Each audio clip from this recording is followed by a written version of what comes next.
É um privilégio te conhecer e te servir. E nós queremos te dar graças pela oportunidade de te adorar, Senhor. Nós somos pedras vivas para o teu Espírito habitar. Somos igreja do Senhor. E nós te louvamos pela comunhão que nos tem proporcionado. Nós te louvamos pelo privilégio de sermos chamados filhos teus. Obrigado, Senhor, por esse tempo de louvor. Que o Senhor tenha se agradado do nosso cantar.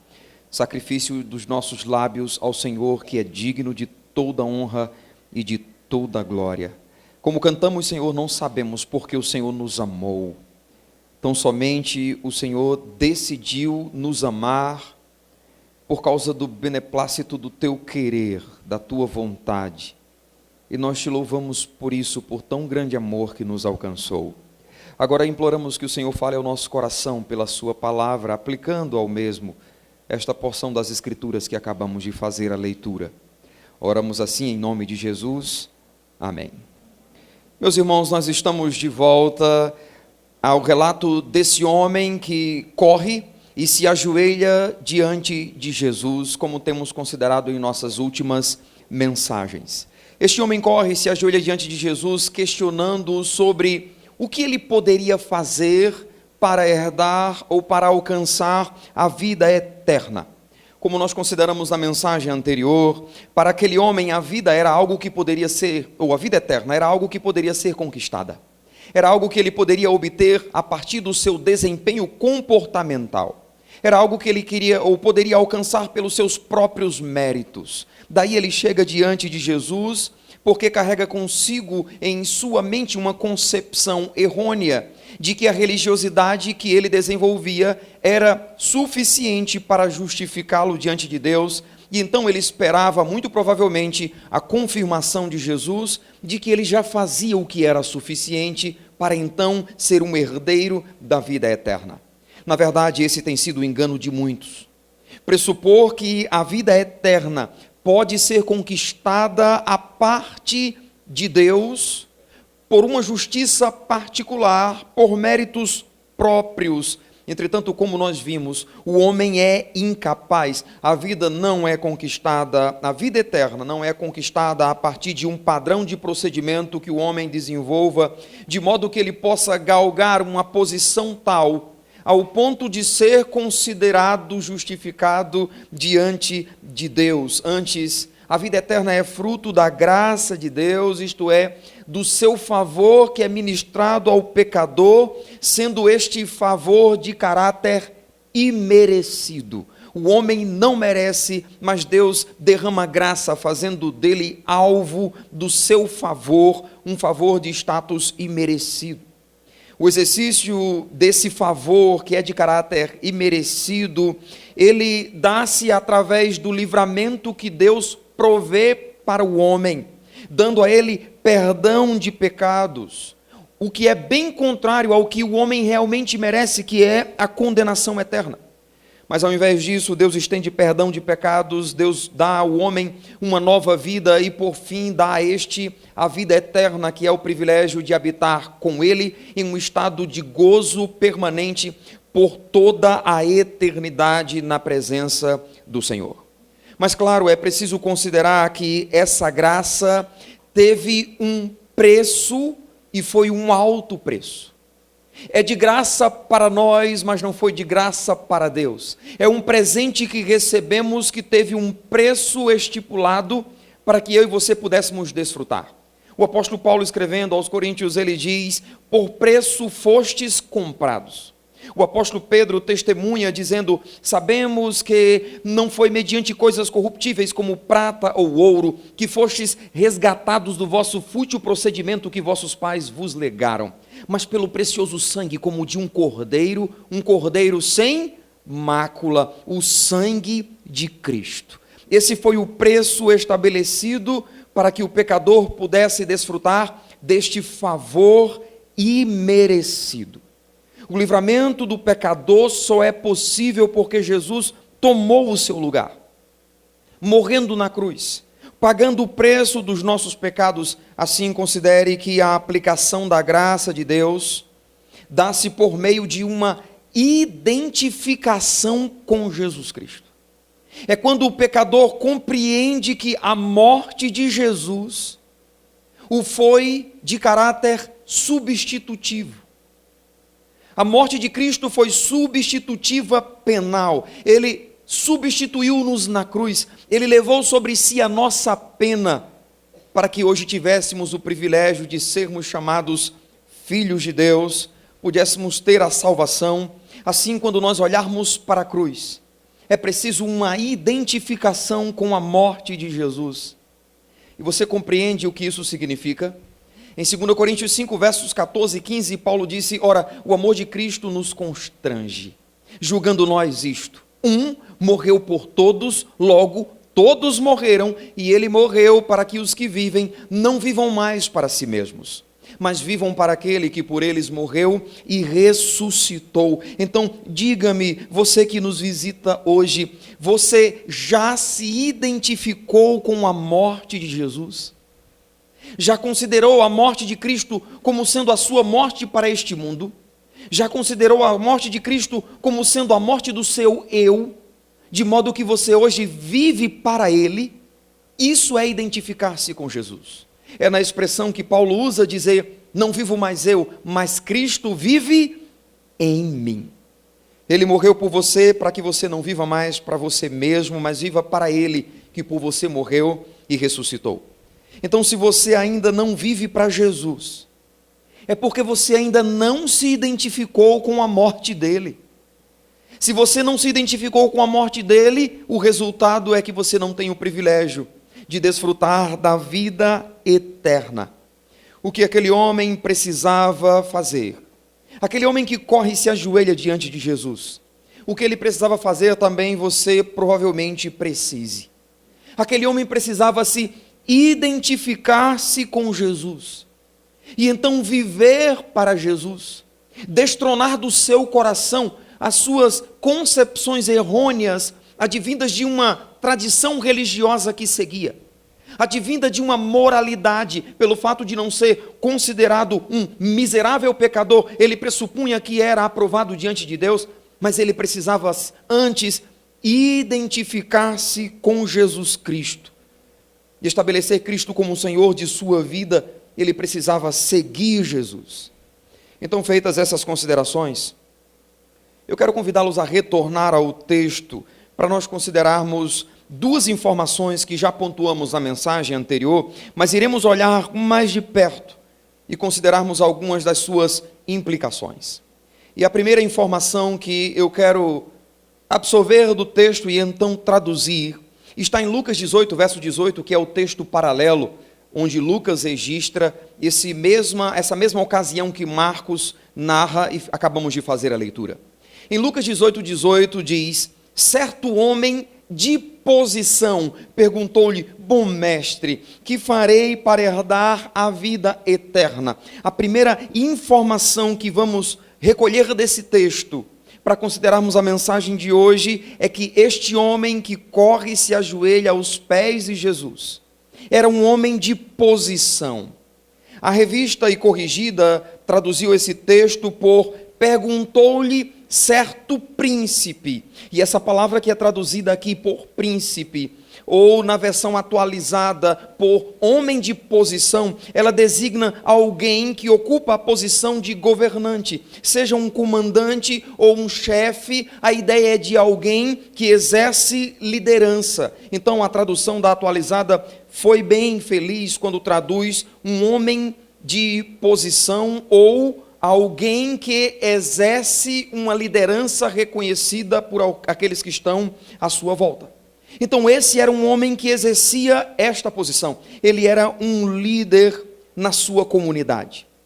Nós sabemos que ele também era muito rico, dono de muitas propriedades. Ele era um homem religioso, ele era um homem de status social reconhecido, elevado. Ele era um homem rico e ele observava os preceitos da religiosidade que tinha desde a sua mais tenra idade. Ele mesmo testemunha isso para Jesus. Então essas três posições, um homem de status social elevado, um homem rico e um homem religioso, já nos traduz a ideia de que não estamos falando de qualquer pessoa que chega diante de Jesus. Ele não era um mero ignorante, não era um homem sem conhecimento. O que traduz-se a partir dessas designações é que este era um homem que podia ser considerado como sendo bem-sucedido. Ele era alguém que alcançou certa posição cedo na vida, porque em Mateus 19, verso 32, nos informa que este homem era jovem. Ele era jovem, ele era rico, ele possuía status social elevado, era bem reconhecido na sua comunidade e era um homem religioso. Aparentemente, o seu viver era completo à luz de uma moralidade, pelo menos considerada pela sociedade que não conhece as Escrituras. Olhando então para as designações atribuídas a esse jovem homem, ou homem jovem, nós podemos encontrar o eco de sua vida na vida de muitas pessoas ainda hoje. E essas características, muitas vezes, que as pessoas têm, costumam ser consideradas como barreiras para a aceitação do Evangelho. Pessoas que possuem esses designativos atribuídos a este homem costumam rejeitar a mensagem do Evangelho, costumam pensar de que a mensagem do Evangelho não é para elas. Por que precisam do Evangelho, uma vez que possuem posição de destaque na sociedade? Por que precisariam do Evangelho? Essas pessoas são ricas. Por que precisariam do Evangelho? Elas são religiosas, já observam certo padrão de religiosidade considerado como suficiente para ser justificado diante de Deus. Hoje eu quero considerar com vocês pelo menos duas dessas três classes aqui descritas nesse texto. A primeira delas é considerar que há pessoas de posição de destaque junto à sociedade como aquele homem o era. Há pessoas que, pela posição que ocupam, elas consideram-se como não necessitadas da mensagem do Evangelho. São governantes, administradores, são profissionais liberais, são empresários, são gerentes de bancos e outros mais que ocupam uma posição considerada como possuindo status de reconhecimento na sociedade. Pessoas que são atribuídas a elas o qualificativo de bem-sucedidos em sua vida pessoal. Então, a posição que essas pessoas ocupam parece lhes proporcionar a figura de que já são bem-sucedidas em sua vida, de modo a não terem necessidade da mensagem do Evangelho lhe ser ministrada. Na verdade, a mensagem do Evangelho é vista por muitos como sendo uma espécie de muleta para pessoas que necessitam. É somente para necessitados e não para quem é bem-sucedido. Muitas vezes tais pessoas transpiram altivez, expressam toda a sua soberba a partir da posição que ocupam e dificilmente tais pessoas darão oportunidade para que o Evangelho lhes seja ministrado, darão abertura para a pregação da palavra de Deus.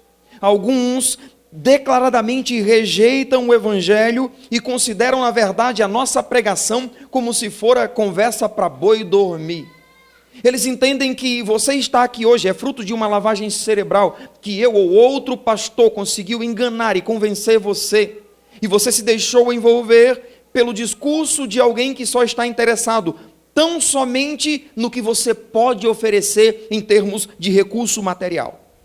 Mas observe que este jovem homem, apesar do status social que tinha, ele corre, ele demonstra interesse, e ele chega diante de Jesus para ouvir dele os ensinamentos. E mais que isso, se você observar bem, ele adota uma postura de certa humildade, porque ele se ajoelha, ele lança-se aos pés de Jesus e o chama de mestre.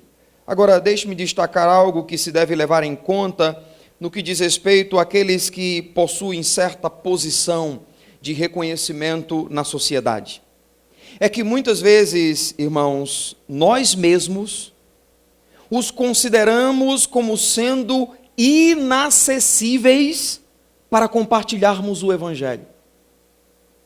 Nós olhamos para alguém de renome na sociedade, alguém importante, e nós pensamos que tais pessoas são inacessíveis para que o evangelho seja ministrado.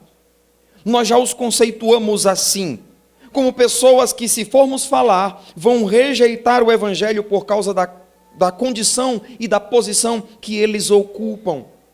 E isso é uma ideia pré-concebida que nós temos.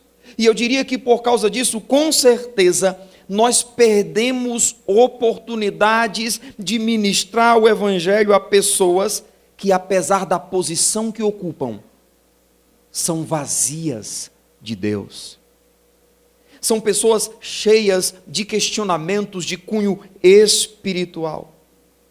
Apesar de transmitirem às pessoas a ideia de segurança, advinda da condição que possuem, de estarem no controle de todas as coisas, essas pessoas têm que administrar no íntimo do seu ser suas próprias fragilidades.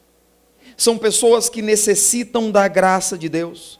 São pessoas cheias de questionamentos quanto à vida espiritual. São pessoas cheias de dilemas e que precisa de alguém para oferecer-lhes as respostas no que diz respeito à vida que elas não têm.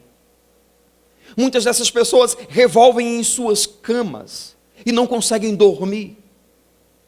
Muitas dessas, antes de dormir, estão antes se embriagando em termos de psicotrópicos, porque não conseguem dormir de outra forma.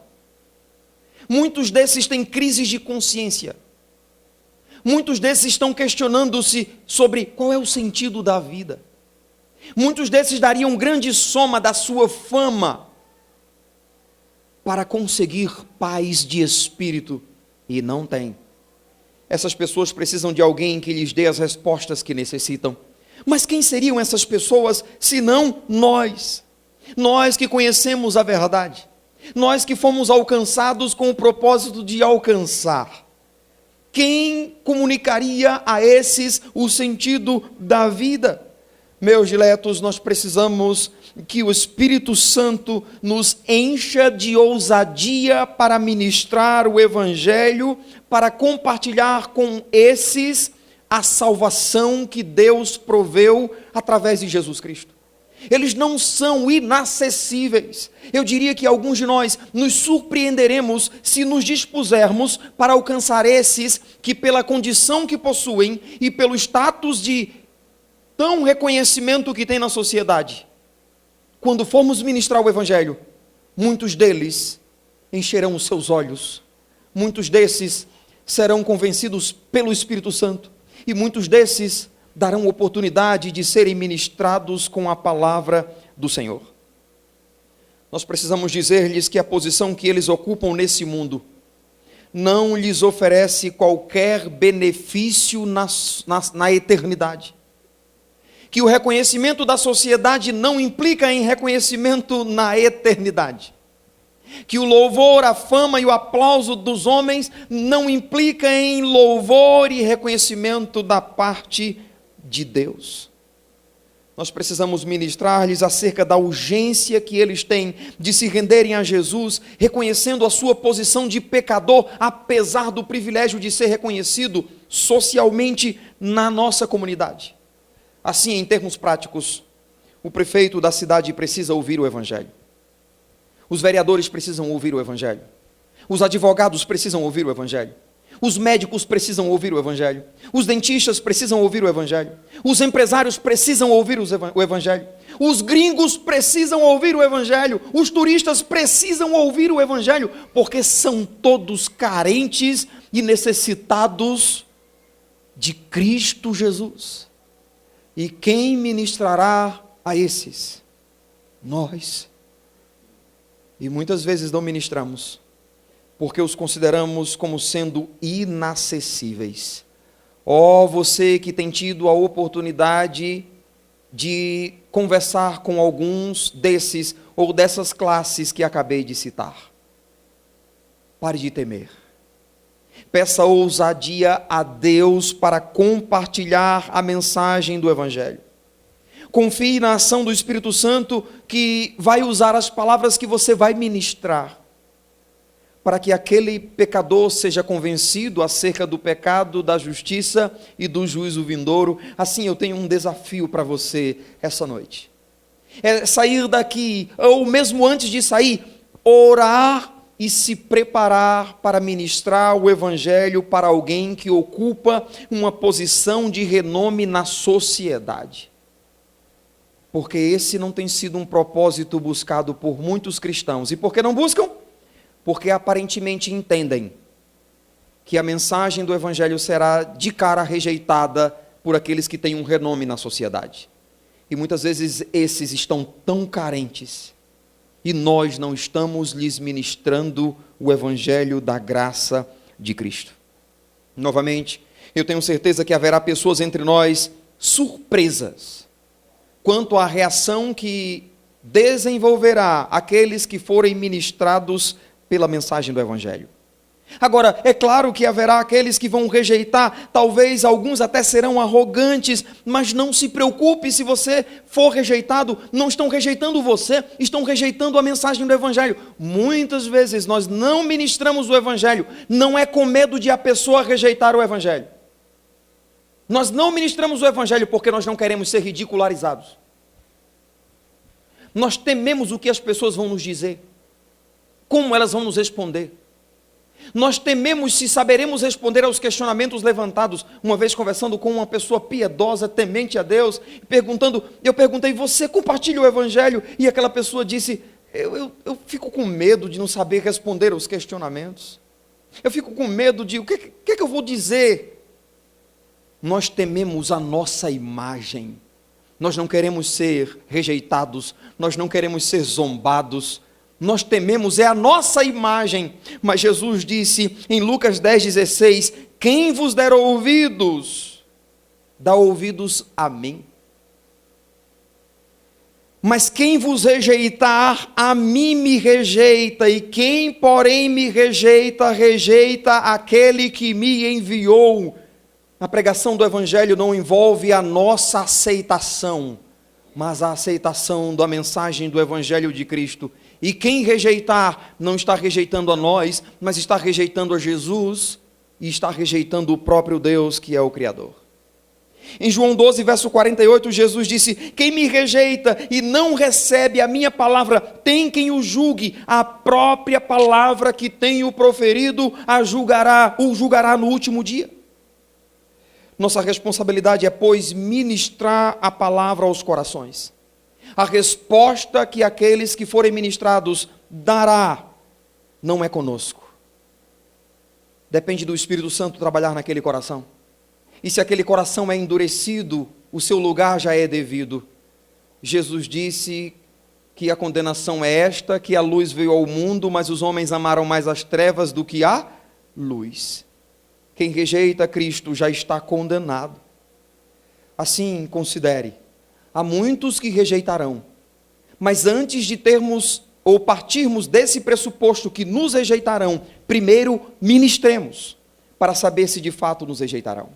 A segunda classe envolvida é a classe dos que possuem riqueza, ou a classe dos ricos. Observe que Mateus e Marcos destacam que esse jovem era dono de muitas propriedades, mas Lucas, é interessante que em sua narrativa, em Lucas 18, verso 23, diz que este homem era riquíssimo. Observe, ele usa o superlativo para dizer que este homem possuía uma riqueza que era sobremodo elevada. Ele possuía uma fortuna considerável, e não apenas um padrão mais elevado decorrente das posses que ele tinha. Ele era muito rico, ele era riquíssimo. A exemplo, irmãos, da primeira classe, daqueles que ocupam uma posição de reconhecimento junto à sociedade, a classe dos ricos também tem um terrível potencial para rejeitar a mensagem do Evangelho. São pessoas que, pela condição que possuem, se consideram como não necessitados da mensagem do Evangelho. E aqui, novamente, são governantes, administradores públicos, gerentes de bancos, empresários, profissionais liberais e outros. pessoas de condição elevada em nossa comunidade, pessoas que são declaradas como sendo ricas. A posição que essas pessoas ocupam parecem lhes proporcionar a figura de que já são bem-sucedidas em sua vida, não tendo assim necessidade da mensagem do Evangelho. Isso porque a mensagem do Evangelho é vista por muitos como sendo uma espécie de muleta para pessoas que necessitam. Então, a exemplo da outra classe, essa classe também transpira altivez, soberba a partir do patrimônio, a partir da conta bancária que possuem, e dificilmente eles querem dar abertura para a mensagem do Evangelho. Há alguns que declaradamente rejeitam e chegam a dizer publicamente: o meu Deus é o meu dinheiro, eu não preciso de nada neste mundo. Mas esse jovem que está em questão nesse texto não é assim. Ele é bem-sucedido, ele não é só rico, ele é riquíssimo. Mesmo assim, ele se curva diante de Jesus para ouvir os seus ensinamentos. A riqueza que ele tinha não se constituiu barreira para impedi-lo de chegar até Jesus. Ele estava ali para ouvir o Evangelho. Ele estava ali para ouvir de Jesus os ensinamentos, e claro que o relato mostra que posteriormente esse homem se retira da presença de Jesus triste, porque não queria abrir mão da sua riqueza para estabelecer Cristo como único Senhor de sua vida. Mas eu estou destacando a disponibilidade desse homem para ouvir o Evangelho, apesar de ser riquíssimo, algo que muitos nem isso querem fazer. Não querem parar para ouvir o Evangelho. Há ricos que rejeitam declaradamente. Então, por essa postura e por olharmos para o padrão de vida que os ricos têm, nós olhamos para essas pessoas como se eles pertencessem a outro mundo. E então atribuímos aos ricos status de inalcançáveis pelo Evangelho. E o que fazemos? Nós não ministramos o Evangelho aos ricos. Nós não vamos na casa de um rico, porque partimos do pressuposto de que eles são inalcançáveis. Irmãos, não podemos negar que a riqueza desses verdadeiramente se constitui uma barreira para apresentarmos o Evangelho. O próprio Jesus destacou a dificuldade de um rico herdar o reino dos céus, e destacou isso depois que esse jovem saiu triste da presença dele, porque não estava disposto a abrir mão da riqueza que possuía, a destronar a riqueza do seu coração. E por isso Jesus disse: quão dificilmente um rico herdará o reino dos céus. Ali Jesus estava denunciando que o coração daquele homem estava em suas riquezas. A questão não era a riqueza propriamente dita, mas a confiança que esse homem depositava nos bens que ele possuía. Quão dificilmente os que confiam em suas riquezas herdarão o reino dos céus, emendou Jesus. Observe que não é o dinheiro a raiz de todos os males. Antes, o amor ao dinheiro, o apego ao dinheiro, fazer dele um ídolo e então se prostrar diante dele. Assim, a exemplo desse jovem homem, há muitos ainda hoje confiando em suas posses. Há muitos cujo trono de seus corações estão as riquezas. E estes não estão dispostos a destronarem suas riquezas para estabelecerem Jesus como o Senhor de suas vidas. E uma vez que suas riquezas lhes garantem um padrão de vida elevado, certo poder, isso lhes transmite uma falsa sensação de que o sentido da vida está nos bens que possuem, e esse, na verdade, é um engano terrível. Eu lembro da arrogância daquele homem que Jesus citou como exemplo para reprovar a avareza. Jesus disse que a propriedade de um homem produziu com abundância em uma de suas plantações. Lucas capítulo 12. E ele olhou e considerou que os celeiros que possuía eram pequenos para guardar todo em depósito o que havia produzido aquele ano. Então ele disse... Aquele homem, olhando para os seus celeiros, disse: eu vou destruir esses celeiros e eu vou construir outros bem maiores. Recolherei o fruto, guardarei nos celeiros, e então direi à minha alma: agora repousa, regala-te, porque você já tem o suficiente para descansar.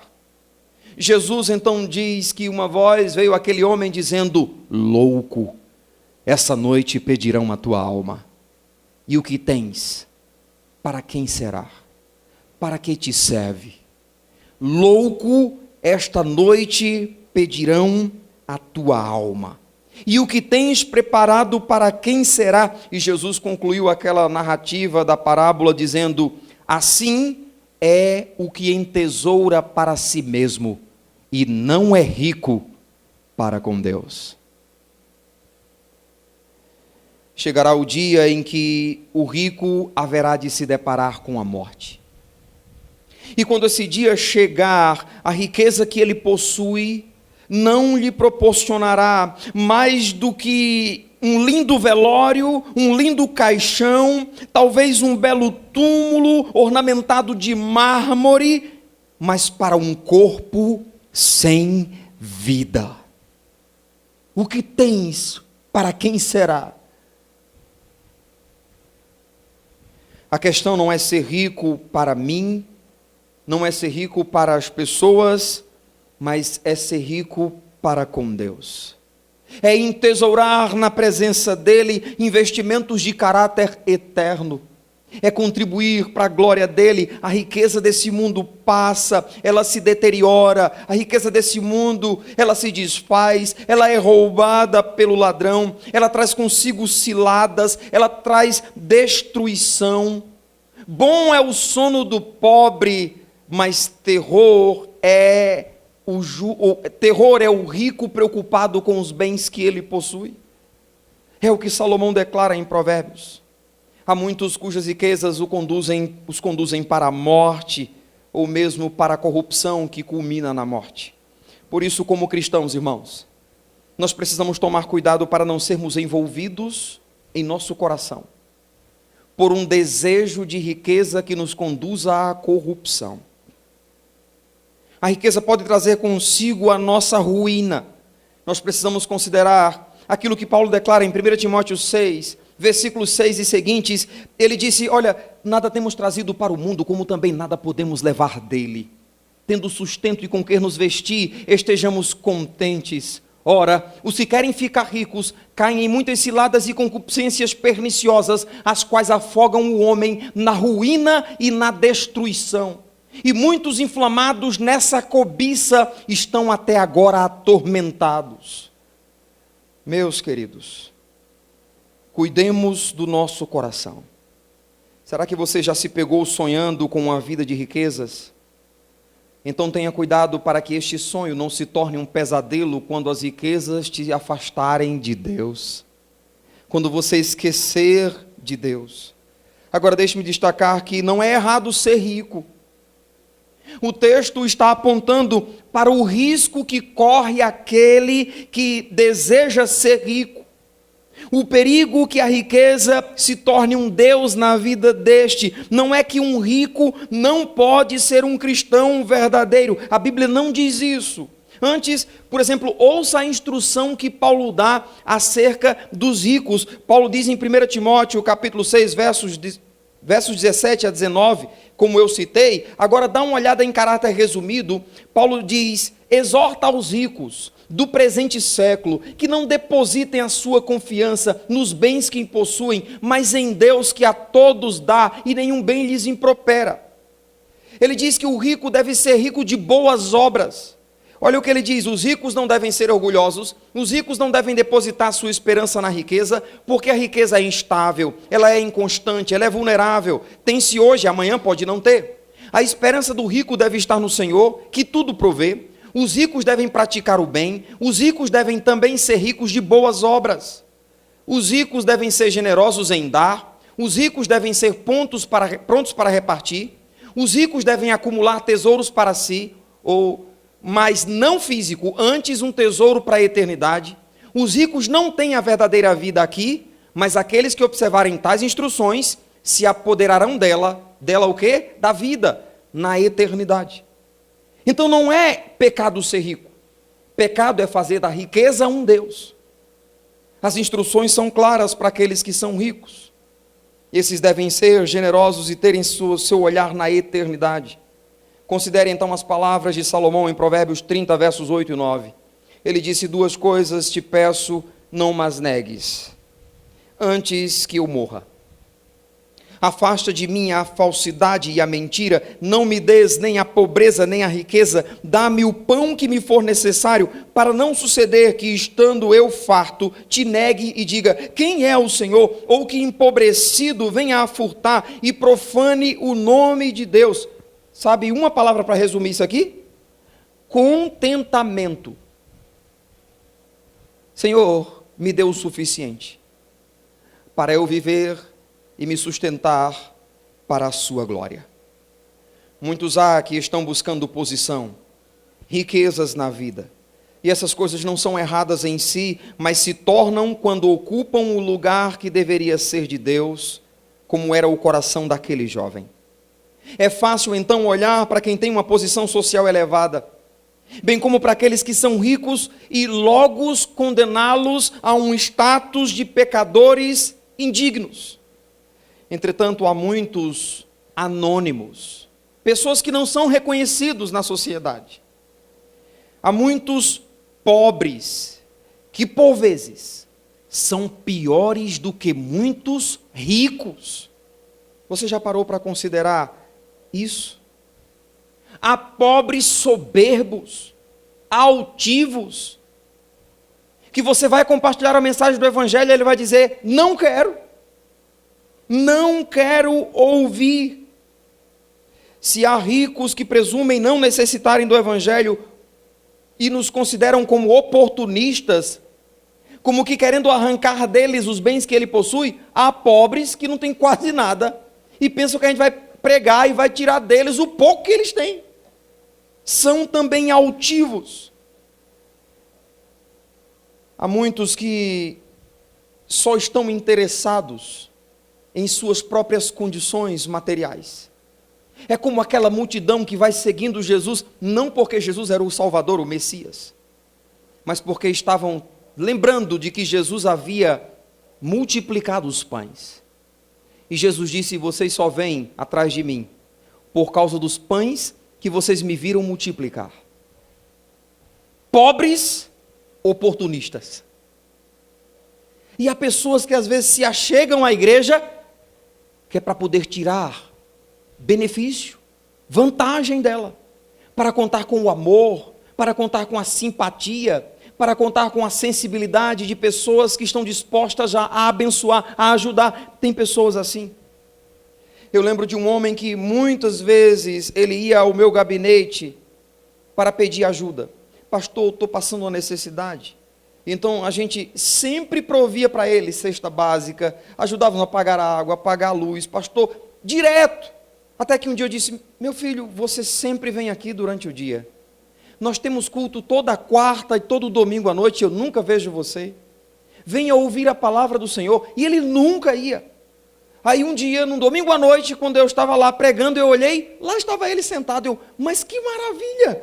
Ele veio para o culto. E quando terminou o culto: pastor, posso falar com o senhor? Posso. Pastor, eu vim aqui hoje à noite que eu vou viajar amanhã e estou sem dinheiro.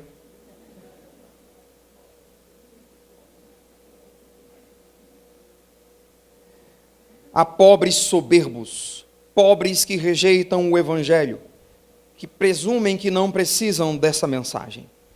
Há também pobres avarentos. Há pessoas que têm muito o que oferecer em termos materiais, ainda assim presumem que o nosso interesse é só em tirar delas o que tem, e não consideram que estamos pregando o Evangelho, e sim, ela deveria ter uma noção de como fazer uso devido para a glória de Deus dos recursos que possuem. E porque são assim, por vezes não querem ouvir o Evangelho. Mas e você? Você que chegou aqui hoje à noite, será que como aquele jovem rico você está ouvindo a mensagem do Evangelho e vai sair daqui triste porque não quer abrir mão, talvez não da riqueza que possui, mas talvez você não quer abrir mão do reconhecimento social que você tem para ser um crente. O que é que seus amigos vão pensar de você ser um cristão? O que é que a sua família vai dizer disso? Talvez você não quer abrir mão disso. Ou será que, diferente daquele jovem rico que sai triste, você se rende à mensagem do Evangelho, respondendo em fé e obediência ao que você ouviu hoje, e então você se identifica com Jesus, entregando a sua vida a Ele, para viver para Ele, para viver para a glória dEle. Nas palavras de Paulo em Efésios 5, verso 10, para provar sempre o que é agradável ao Senhor. Você precisa de Jesus, tanto quanto o homem mais rico deste mundo precisa. Você precisa de Jesus, tanto quanto o mais paupérrimo do mundo precisa. Entregue sua vida a Jesus. Seja rico de ter sido o privilégio de ser depositário da graça dele em seu viver, de modo a dizer: não vivo mais eu, mas Cristo vive em mim. Obrigado, Senhor, pela sua palavra. Nós te louvamos e te bendizemos. Nós te glorificamos. Sua palavra, Senhor, exposta, denuncia a nossa pecaminosidade. Realmente, Senhor, nossa tendência é buscarmos o louvor dos homens, é nos escorarmos num reconhecimento de status social elevado, nos bens que possuímos, mas que todas essas coisas passam e não faz quaisquer diferença para a eternidade. Senhor, há alguém essa noite neste lugar, chegou aqui, Senhor, e ouviu a mensagem do Evangelho. Teria o teu Espírito Santo convencido do pecado, da justiça e do juízo vindouro? Enquanto você continua orando, eu quero fazer uma pergunta a você. Você entendeu essa mensagem? Você considera a necessidade que você tem de entregar a sua vida a Jesus Cristo? Você vai sair daqui novamente da forma como você chegou? Aquele jovem chegou para ouvir Jesus e saiu de lá triste, para continuar a mesma vida que ele tinha. E a vida dele era desprovida de convicção da vida eterna. Entregue sua vida a Jesus. Não saia daqui da mesma forma como você chegou. Há alguém que deseja entregar a sua vida a Jesus, se tornando um servo dele, vivendo para a glória dele? Levante uma de suas mãos, onde você estiver, e entenderemos que você está tomando a sua decisão de se identificar com Jesus e de viver para Ele. Pela última vez, tem alguém? Levante uma de suas mãos. Há alguém? Senhor, a sua palavra foi lida e explicada. Ela nunca volta para o Senhor vazia. Ela será cumprida naquilo que o Senhor a designou e, portanto, nós te louvamos e te bendizemos. Oramos agradecidos pela oportunidade de pregar a sua palavra, Senhor. Em nome de Jesus. Amém. Convidar à frente o Ministério de Louvor.